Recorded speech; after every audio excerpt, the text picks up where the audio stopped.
This is a redox question along with some amount of substance, 10 marks in total, A all the way through to F. So we have A and E here. You can pause, then move on and do F, and then go on to review the answers. So this is A to E.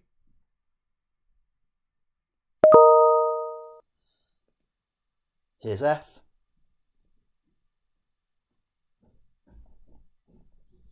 And we'll jump straight in with the answer to A.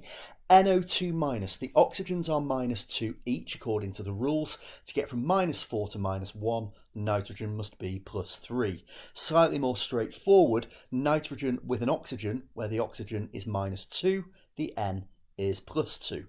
We then go on to build the half equation for NO2 minus going to NO. And I'm going to start by putting those in, and there are 4 rules to follow every single time. They're not always relevant, they're not always valid for the particular example, but I'm still going to recommend that you consider each of them every time. First, balance the species with the variable oxidation state. In this case, that's nitrogen, and it doesn't need balancing. Next, I balance oxygens. I do that by adding water. After that, I balance hydrogens. I do that by adding H pluses. And finally, I balance charge, and I do that by adding electrons.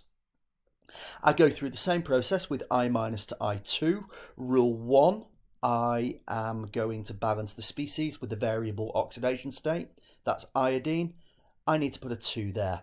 I have no oxygens to balance. I have no hydrogens to balance. So I balance the charge by adding electrons. When I want to combine them, they have to have the same number of electrons in each. So I'm going to multiply the top one by 2. And then I simply combine them.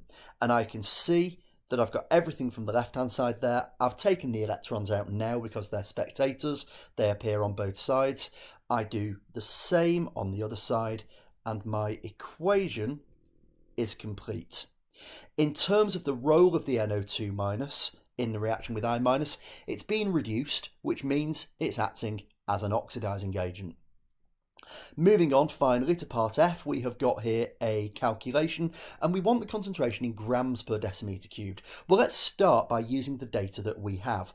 In terms of the ClO3 minus, I can work out how many moles because I've been given a volume and a concentration. You'll notice I've divided the volume by 1,000 because I want it in dm cubed.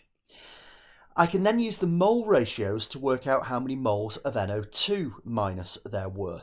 So it's a 2:5 ratio, hence 1.37 by 10 to the minus 3 moles. Then I can work out the concentration because I know the volume of sodium nitrite that I started with. And if I know the concentration of NO2 minus ions, I know that's the same as the concentration of NaNO2 that I started with because it fully dissociates. So I've got it in mole dm to the minus 3. I need to multiply those moles by the MR to get the mass per decimeter cubed. So I do that by multiplying by 69, and that takes me to the answer 3.78 grams per decimeter cubed.